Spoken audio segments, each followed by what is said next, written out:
ठीक है। तो हमारी जो कोर्स आउटलाइन है बेसिकली हमने इस सेशन के दरमियान ये कुछ चीज़ें अभी तक मैं अरेंज कर पाया हूँ, जिनको हम डिस्कस करते हैं और इसके ऊपर फिर जो है ना टाइम टू टाइम हम बात भी करेंगे। तो जिसके अंदर सबसे पहली चीज़ जो है वो है व्हाट इज़ सॉक? सॉक क्या है? ठीक है ना? तो सॉक जो है वो बेसिकली इट्स उसका एब्रिविएशन जो है सिक्योरिटी ऑपरेशन सेंटर। किसी को नॉक और सॉक में फ़र्क मालूम है?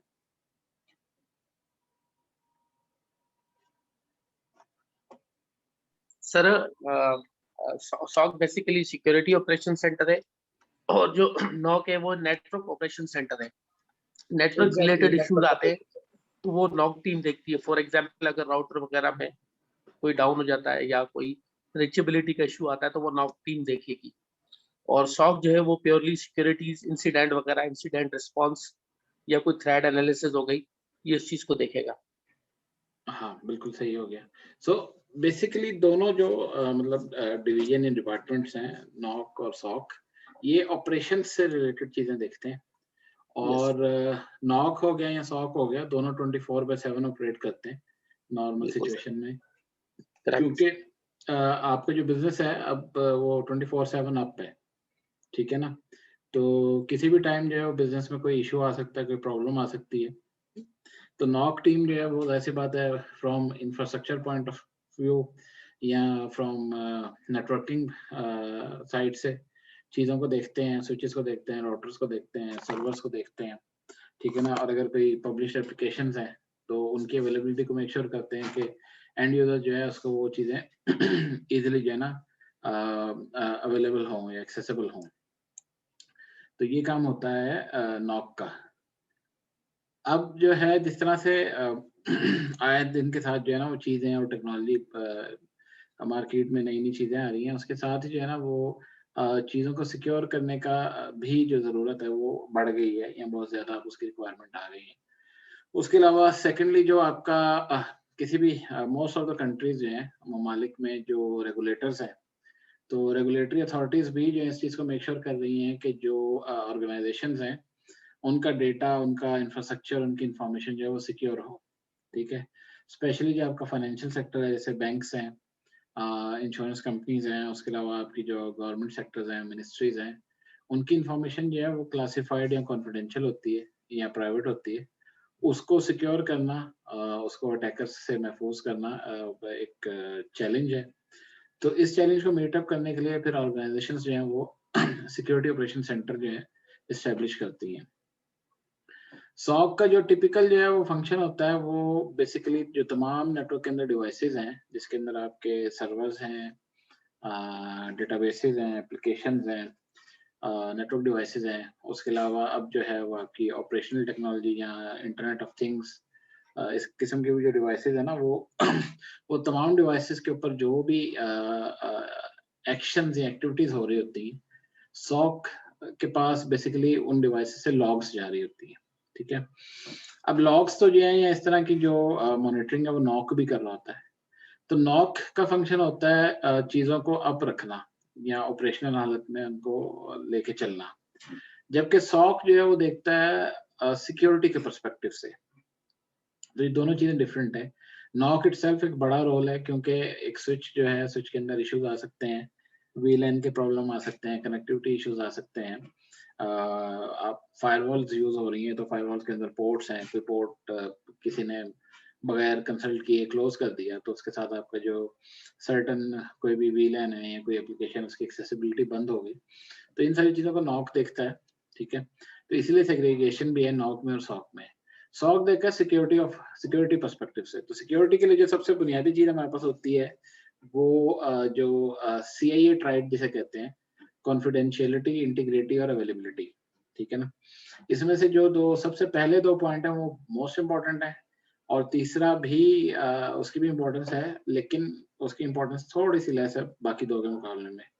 क्योंकि कॉन्फिडेंशियलिटी जो है आपका जो भी इंफॉर्मेशन है जो ऑर्गेनाइजेशन के लिए क्रिटिकल है जो क्लासिफाइड है और लोगों के साथ वो शेयर नहीं की जा सकती तो उसको कॉन्फिडेंशियल रखना जो है और उसको मेक श्योर करना है कि वो इंफॉर्मेशन जो है किसी और के पास नहीं जा रही ये काम होता है इंफॉर्मेशन सिक्योरिटी या साइबर सिक्योरिटी टीम का या डिपार्टमेंट का और उसको जो मॉनिटर करते हैं उसको, उन लॉग्स को या उस इंफॉर्मेशन को वो सॉक टीम देखती है कि जी ये जो इंफॉर्मेशन नेटवर्क के अंदर पास हो रही है, ट्रेवल हो रही है, इसकी क्या सिचुएशन है, जो लॉग्स हैं या जो फॉर एग्जांपल पासवर्ड्स हैं, अगर पासवर्ड्स जो है नेटवर्क के अंदर जो है वो शेयर हो रहे हैं या मूव कर रहे हैं ट्रैफिक जो है, तो वो पासवर्ड जो है वो इंक्रिप्टेड हैं कि नहीं।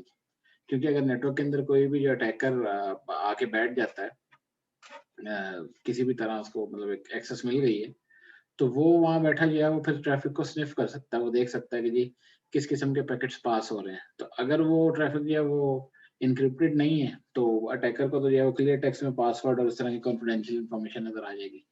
तो ये काम मतलब फिर मेक श्योर कि आपकी जो चीज़ें हैं वो सिक्योर है। इन्फॉर्मेशन सिक्योरिटी या cyber security, information security basically department जो है वो इस चीज़ को मेक श्योर करता है कि किसी भी ऑर्गेनाइजेशन के अंदर क्या चीज़ें ऐसी बुनियादी चीज़ें हैं या क्या ऐसे बेसिक रिक्वायरमेंट्स हैं या स्टैंडर्ड्स हैं जिनको फॉलो किया जाए ताकि आपकी इन्फॉर्मेशन सिक्योर रहे। उसके साथ-साथ जो सॉक है, सॉक ने ये मेक श्योर करना है कि जो यूज़र्स हैं, जो नेटवर्क पे कनेक्ट हो रहे हैं, ठीक है ना? आया वो वही यूज़र है जो वो यूज़र प्रिटेंड कर रहा है। फॉर एग्ज़ाम्पल अगर आपके पास एक ऑथेंटिकेशन का इवेंट आता है कि जी सलमान ने लॉगिन किया है वर्कस्टेशन 01 से, ठीक है ना? तो आपने ये चेक करना है कि नॉर्मली जो है वो सलमान इसी वर्कस्टेशन से ऑथेंटिकेशन होती है, उसकी लॉगिन करता है, ठीक है? तो आप लॉग्स की मदद से उसकी पास्ट 2-4 दिन की, 6 दिन की हिस्ट्री चेक कर सकते हैं, तो आपको पता चल जाएगा कि ये एक जो बिहेवियर है वो रेगुलर बिहेवियर है। और आप उसमें ये देख सकते हैं कि सलमान ने वर्कस्टेशन 01 पे लॉगिन किया है और उसकी आईपी जो है लेट्स से वो सऊदी अरेबिया की है।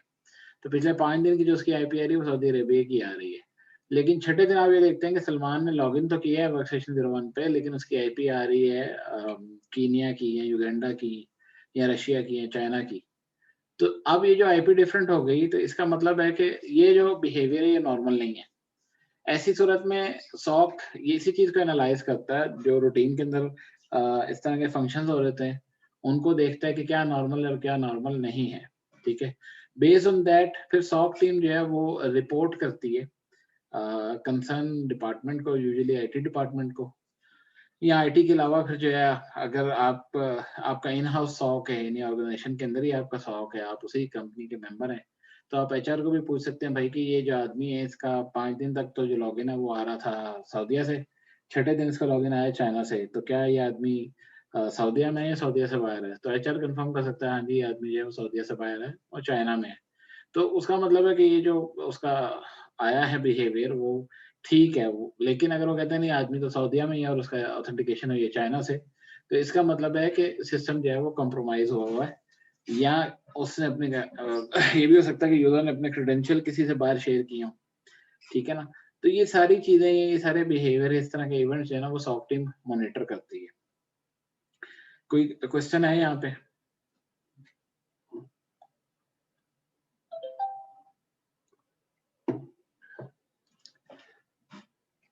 अच्छा, कोई क्वेश्चन नहीं है?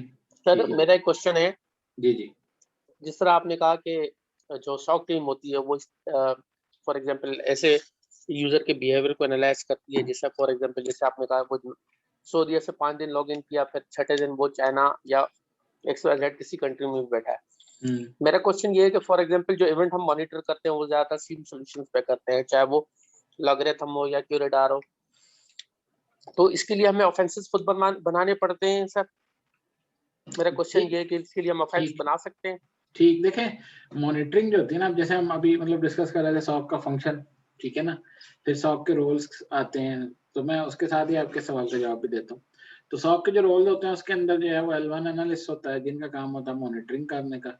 जो भी कोई इवेंट्स आते हैं उनको इनिशियल लेवल पे ट्राइएज करना, उनकी असेसमेंट करना और उसकी सेवेरिटी को देखना कि जो सेवेरिटी रिपोर्ट हुई है, आया कि वही जो इवेंट है उसकी सेवेरिटी मैच करती है, या आपको एनालाइज़ करके अंदाज़ा हुआ कि नहीं जो अलार्म आया है वो फ़ॉल्स पॉज़िटिव है, जो उसकी सेवेरिटी आ रही है उस तरह का अलार्म नहीं है ये फ़ॉल्स ट्रिगर हुआ है।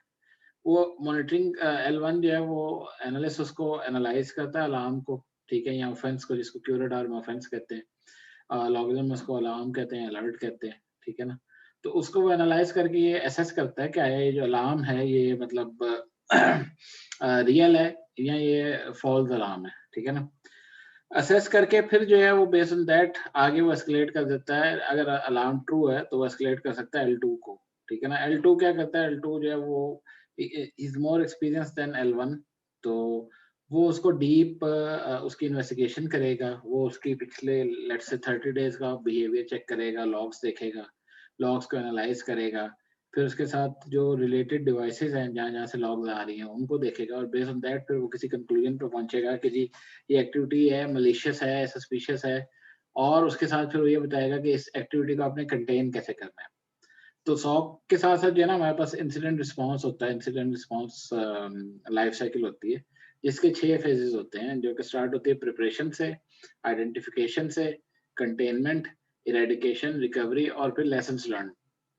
तो सॉक के अंदर जब भी कोई इंसिडेंट आता है, तो जो बुनियादी चीज़ है, सबसे पहली चीज़ ये है कि आपकी प्रिपरेशन, आया आप प्रिपेयर हैं उस इंसिडेंट को हैंडल करने के लिए, ठीक है ना। प्रिपरेशन के अंदर ये भी हो सकता है कि आपके पास वो स्पेसिफिक टूल्स हैं जो कि आपको ये बताएँगे कि ये इंसिडेंट हो रहा है, क्योंकि सॉक जो है वो आपके पास एक दिन के अंदर मिलियंस ऑफ लॉग्स आती हैं, तो कोई एक एनालिस्ट या 10 एनालिस्ट की भी टीम हो, तो वो अकेले बैठ के जो है ना इस चीज़ को असेस नहीं कर सकते कि जी नेटवर्क के अंदर क्या हो रहा है। तो डेफिनिटली दे नीड किसी किस्म के जो है अलार्म्स या अलर्ट्स की उनको ज़रूरत है, ऑफेंसेस जिसको आप कह लें क्यूरेडार की ज़ुबान में, तो वो उनके लिए बहुत इम्पोर्टेंट है क्योंकि उसके बारे में उनको नहीं पता चलना। लेकिन ऑफेंस के ट्रिगर करने के लिए, अलार्म के ट्रिगर करने के लिए भी तो डिपेंडेंसी है ना। वो डिपेंडेंसी क्या हो सकती है, वो सिक्योरिटी टूल्स हैं, ठीक है, नेटवर्क सिक्योरिटी टूल्स जो कि आपने नेटवर्क में डिप्लॉय किए हुए हैं। जैसे कि फायरवॉल, सबसे पहले आपकी पेरीमीटर पे फायरवॉल लगी है। कोई भी बाहर से थ्रेट आती है तो फायरवॉल उसको ऑब्जर्व करके लॉग सेंड करती है। लॉग जाएगी सिम सॉल्यूशन के पास। सिम सॉल्यूशन के पास जब लॉग जाएगी तो सिम सॉल्यूशन के ऊपर हम एक अलार्म क्रिएट कर सकते हैं, जो कि उस फायरवॉल के ट्रैफिक को एनालाइज़ करके अगर कंडीशन मेट करती है तो अलार्म जनरेट करेगा। तो वो प्रिपरेशन के लिए आपने सबसे पहले ये चीज़ देखनी है कि आया ऑर्गेनाइज़ेशन जो है उसने जो रिक्वायर्ड टेक्नोलॉजीज़ या टूल्स हैं वो डिप्लॉय किए हुए हैं कि नहीं किए हुए।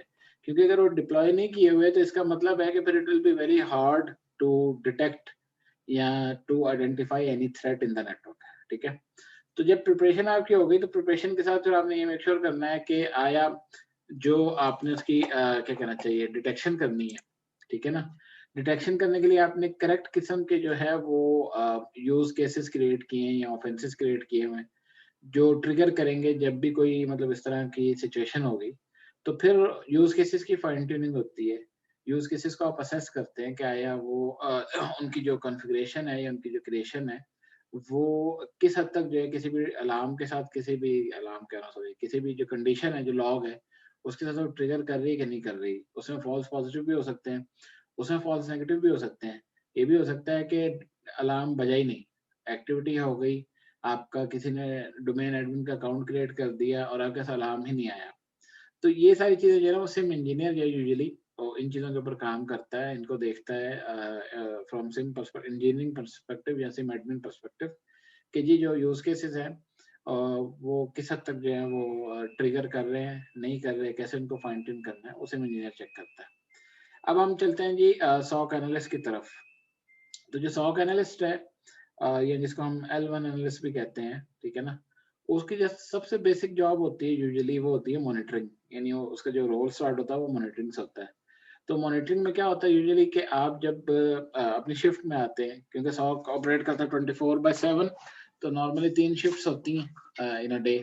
तो जब एनालिस्ट अपनी शिफ्ट में आएगा तो सबसे पहले तो वो जो पिछला एनालिस्ट जो अपनी शिफ्ट खत्म करके जा रहा है ना, उससे वो हैंडओवर लेगा, उससे पूछेगा कि जी आपकी शिफ्ट में कोई ऐसी चीज़ आई जो नोटेबल है, जिसके ऊपर फर्दर कोई एक्शन करना है, या अगर आप एज़ अ एमएसएसपी हैं, आपका सॉक जो है एज़ अ सर्विस आप दे रहे हैं, तो क्लाइंट से किसी चीज़ के ऊपर अगर आप फ़ॉलो अप करना चाहते हैं, तो ये कुछ उसकी एक्टिविटीज़ होती है एनालिस्ट की जो उसने जो है ना वो रूटीन में करनी है। तो वो सारी चीज़ें जो है वो पूछेगा। उसके बाद सेकंड चीज़ जो एनालिस्ट अपनी शिफ्ट में आएगा, उसे ये चेक करना है कि सिम की हेल्थ को चेक करेगा, कि आया जो सिम की हेल्थ है, यानी सिम के जो कंपोनेंट्स हैं, सिम सॉल्यूशन इटसेल्फ वो प्रॉपर रन कर रहा है कि नहीं कर रहा। हो सकता है सिम का कोई कंपोनेंट जो है वो डाउन हो गया हो। At the end of the day machines हैं, कंप्यूटर्स हैं, कोई मसला आ सकता है। तो सेकंड चीज़ उसे ये चेक करनी है कि सिम की हेल्थ कैसी है, ठीक है? सिम जो है वो हेल्थी सिचुएशन में है कि नहीं? ये असेस करने के बाद अगर वो देखता है कि सिम के अंदर कोई एरर है, कोई इश्यू है, कोई प्रॉब्लम है, तो फिर वो सिम इंजीनियर को या जो क्लाइंट है या आईटी के जो लोग हैं उनको इन्फॉर्म कर सकता है जी कि सिम के अंदर यहाँ पे ये प्रॉब्लम आ रहा है, या तो हम सिम को एक्सेस नहीं कर पा रहे, या सिम के अंदर कोई स्पेसिफिक मॉड्यूल है इसका जो काम नहीं कर रहा, ठीक है ना। ये चीजें करने के बाद फिर अपना आ जाएगा मॉनिटरिंग की तरफ। अब मॉनिटरिंग में क्या होता है, यूजुअली उसके पास डैशबोर्ड होता है, 2 या 3 स्क्रीन्स नॉर्मली यूज करते हैं सॉक एनालिस्ट एक कंप्यूटर के साथ। तो उसके ऊपर जो है डैशबोर्ड के ऊपर या स्क्रीन्स के ऊपर आपको अलार्म्स आ रहे होते हैं। अब अलार्म्स जो है वो ट्रिगर करते हैं बेस्ड ऑन यूज केसेस। जैसे आपने एक बेसिक यूज केस बनाया ब्रूट फोर्स का, कि अगर कोई जो है वो मल्टीपल जो है ना टाइम्स कोशिश कर रहा है पासवर्ड को गेस करने की, ठीक है ना। तो अब आपका जो नेटवर्क है उसकी एक पॉलिसी ये है, ये एक्टिव डायरेक्टरी की पॉलिसी ये है कि अगर 1 मिनट में 3 दफा फेल ऑथेंटिकेशन हो, ठीक है ना, तो दिस इज एक्सेप्टेबल। लेकिन अगर 1 मिनट में 3 से ज्यादा ऑथेंटिकेशन फेलियर हो तो दिस इज नॉट एक्सेप्टेबल। ऐसी सूरत में आपको जो है वो देखना है कि क्या हो रहा है। तो जब आप ब्रूट फोर्स करते हैं तो आप जो है वो मतलब क्या कहना चाहिए कि विद इन अ मिनट, ठीक है ना, आप मल्टीपल अटेम्प्ट्स करते हैं, ठीक है। तो जिसकी वजह से क्या होता है कि अब अगर आपके पास उसका यूज केस नहीं बना हुआ, ठीक है ना, अगर आपके पास उसका जो है वो अलार्म क्रिएट नहीं हुआ हुआ तो आपको नहीं पता चलेगा, ठीक है, कि ये आपके कोई नेटवर्क के ऊपर ब्रूट फोर्स कर रहा है, अटेम्प्ट कर रहा है। तो ऐसी सूरत में हम क्या करते हैं, हमारे पास सर्टेन यूज केसेस होते हैं। कुछ फ्रेमवर्क्स भी अवेलेबल है जिनका आप यूज कर सकते हैं, जैसे माइटर अटैक फ्रेमवर्क है, ठीक है ना। तो माइटर अटैक फ्रेमवर्क जब शुरू में आए थे तो सिर्फ वो सिर्फ बता रहे थे, वो फ्रेमवर्क बता रहे थे कि किस तरह से आपने चीजों को डिटेक्ट करना है। अब जो सिम वेंडर्स हैं उन्होंने क्या किया है कि जो उसका फ्रेमवर्क है माइटर का, उसको लेके उन्होंने बिल्ट इन या बाय डिफॉल्ट उन्होंने जो है वो मॉड्यूल दे दिया माइटर का। तो माइटर से रिलेटेड आप जो है वो सारे जो यूज केसेस हैं वो आप इनेबल कर सकते हैं, ठीक है। अब एक चीज मैंने बात बताई थी प्रिपरेशन की, तो किसी भी यूज केस के लिए किसी भी क्या कहना चाहिए मॉड्यूल के लिए डिपेंडेंसीज हैं। अगर वो डिपेंडेंसीज एग्जिस्ट नहीं करती तो आपको वो जो रिलेटेड टूल्स हैं वो डिप्लॉय करने पड़ेंगे, तभी वो यूज केसेस ट्रिगर करेंगे। अगर वो use related tools available available नहीं है ना, तो फिर आपका यूज केस जो है वो ट्रिगर ही नहीं करेगा। जब वो ट्रिगर नहीं करेगा तो आपके पास डिटेक्शन नहीं होगी, डिटेक्शन नहीं होगी तो फिर आप कंटेनमेंट नहीं कर सकते। तो हम प्रिपरेशन से गए थे आइडेंटिफिकेशन और डिटेक्शन की तरफ, फिर आता है कंटेनमेंट। अब कंटेनमेंट में क्या होता है, जितने भी यूजुअली क्या कहना चाहिए, एक मिनट, जो साइबर अटैक्स होते हैं ना, साइबर अटैक्स के ऊपर जो है मुख्तलिफ साइबर अटैक्स के ऊपर बेस्ड ऑन बेस्ट प्रैक्टिसेस या बेस्ड ऑन एक्सपीरियंस इस तरह के स्टेप्स बताए हुए हैं कि जिसकी मदद से जब कोई ऐसा अटैक आता है तो आप उस थ्रेट को कंटेन कर लें, ठीक है ना। ये बड़ी सिंपल सी बात है, जैसे अगर कोई आदमी जख्मी हो जाता है और उसके हाथ से ब्लीडिंग हो रही है, तो अगर वो ब्लीडिंग होती रहेगी तो खदशा होगा कि वो आदमी बेहोश हो जाए या उसकी जान से भी जा सकता है। तो उस थ्रेट को मिटिगेट करने के लिए क्या करना है आपने, जहाँ से ब्लीडिंग हो रही है हाथ से, वहां पे आप जो है बैंडेज कर दें इमीडिएटली या उसके खून को बहने से रोकें। तो उससे क्या होगा कि आपने उसको जो इनिशियल ट्रायज करके आपने उस थ्रेट को मजीद स्प्रेड करने से रोक दिया, तो ये होगी कंटेनमेंट, ठीक है ना। कंटेनमेंट करने के बाद फिर आपने क्या करना है, इरेडिकेशन की तरफ जाना है।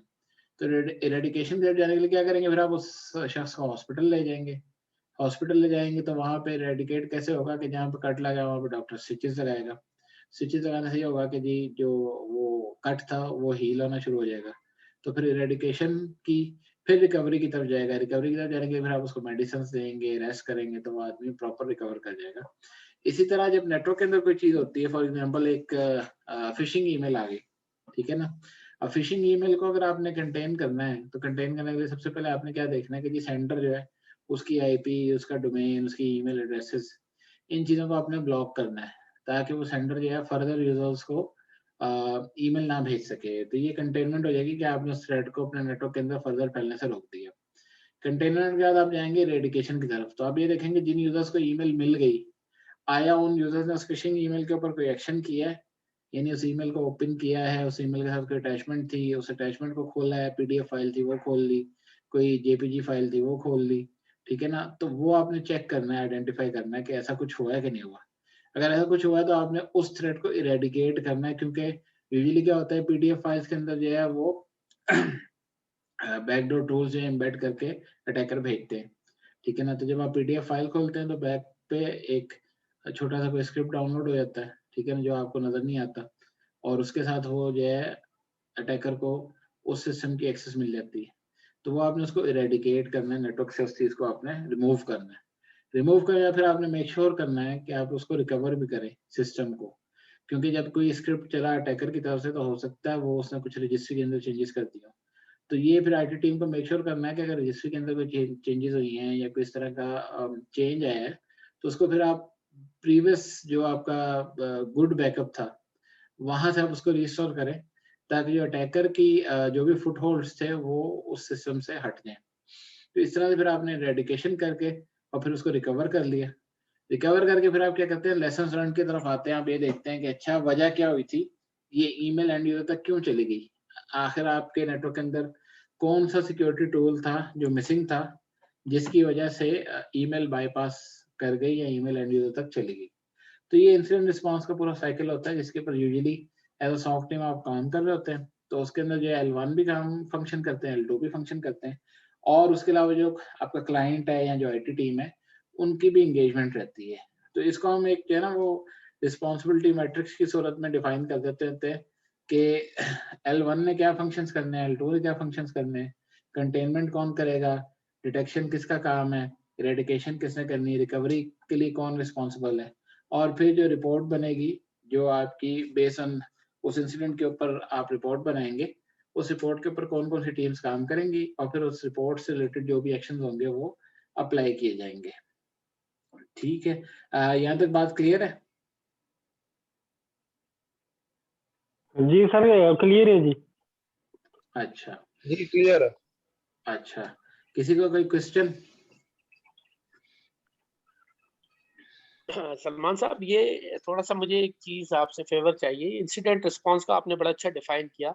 अगर जी, इसकी जी। कोई पीडीएफ फाइल मिल जाएगी, उसमें अगर डायग्राम बनी हुई हो उस तरीके से, अगर हमारे पास एक डॉक्यूमेंट हो जाए चीज़ें, असल में तो अगर कोई ऐसा डाटा शेयर कर दें तो आप। जी, जी, शाहिद साहब पर्पज़ मेरा यही है ना कि देखिए ये मैं सेशन बड़ा जो है ना वो मैं उसको एक प्रॉपर ऑर्गनाइज़ तरीके क्योंकि से लेके नहीं इंसिडेंट चल रहा। रिस्पॉन्स बिल्कुल वो एक अलग टॉपिक है। मैं चाह रहा हूँ कि इस पे थोड़ा और डीप हम डिस्कशन करें। बिल्कुल हम सिर्फ हम करेंगे। इस पे डॉस अटैक को भी करें, इस पे वो ट्रोजन्स को भी करें और फिशिंग ईमेल्स को भी करें, थोड़ा डिटेल में इसका अगर चीज़ें डेफ़िनेटली अगर आप करेंगे। कोई डॉक्यूमेंट दे दें या एक सेशन अलग रख दें। जी, जी। मैं असल में यही अर्ज़ करना चाह रहा था। देखिए आज जो मैं ना नॉर्मली होता है जो मैंने अभी चीज़ें आपको बताई हैं वर्बली, नॉर्मली मैं इनको स्लाइड्स की फ़ॉर्म में प्रेज़ेंट करता हूँ और एक-एक चीज़ को जो है ना डिटेल में डिस्कस करता हूँ। लेकिन अभी मैंने थोड़ा-सा हाई लेवल में डिस्कस किया है क्योंकि मैं ये चाह रहा हूँ कि अब जो लोग सीरियस हैं इसके बारे में, इसको समझने के बारे में ना, तो फिर हम क्योंकि मुझे भी अपना टाइम निकालना है, ठीक है? टाइम अरेंज करके ये चीज़ें मुझे आपके साथ जी, करनी है, ठीक है? तो मैं चाहता हूँ कि चलें 4, जी 5, सर। 6 जितने भी मतलब हैं ना लोग वो सीरियस हो तो फिर मैं इसको आगे लेके बढ़ूँ। नहीं सर, मैं इंटरेस्टेड हूँ, हम आपके साथ हैं। अच्छा, ये जो आप कंटिन्यू कर रहे थे सॉक की रिस्पॉन्सिबिलिटी, जैसे हेल्थ रिपोर्ट चेक करेगा या जी। अपनी शिफ्ट, तो इसको थोड़ा-सा ये यहीं तक स्टेप है, वो अलार्म चेक करेगा? यहाँ हाँ जी, कंप्लीट हो असल में गया था? इसमें इसमें भी हमने करना क्या है, एक तो ये ज़ूम में ना मेरे पास अभी 2 मिनट का टाइम बाकी है, तो ये सेशन जैसे खत्म होता है तो मैं आपको दोबारा लिंक ग्रुप में शेयर करता हूँ, ठीक है?